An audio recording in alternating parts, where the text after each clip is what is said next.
Em uma floresta cheia de árvores altas e gramíneas densas, vivia uma cobra chamada Clarabella.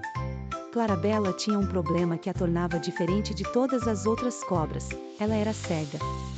Apesar de sua condição, Clarabella era uma cobra muito inteligente e cheia de curiosidade. Usando seu faro apurado e sua sensibilidade ao toque, Clarabella conseguia se movimentar pela floresta de forma surpreendente. Ela conhecia cada trilha por sentir as vibrações no chão e o cheiro das árvores. Suas amigas, a arara Sofia, o macaco Lulu e a tartaruga Tiago, sempre a ajudavam a explorar novos lugares.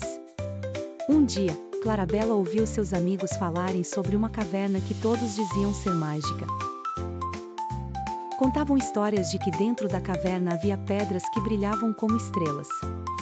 Curiosa como sempre, Clarabella decidiu que queria ver essas pedras, ou pelo menos senti-las com seu toque apurado.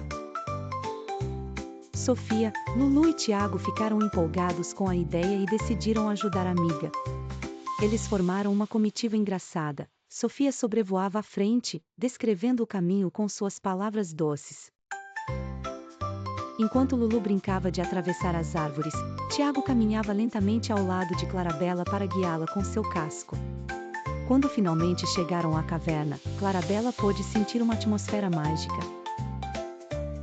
Ao tocar nas pedras, sentiu algo incrível.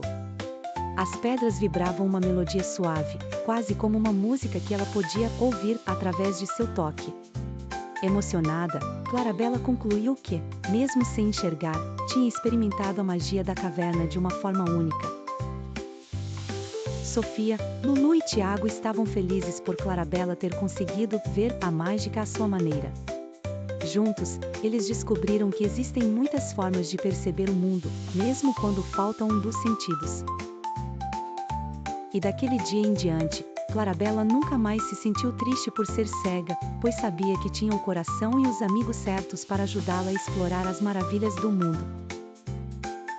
E assim, a floresta não era apenas o lar de Clarabella, mas um lugar onde a amizade e a coragem faziam tudo se tornar possível.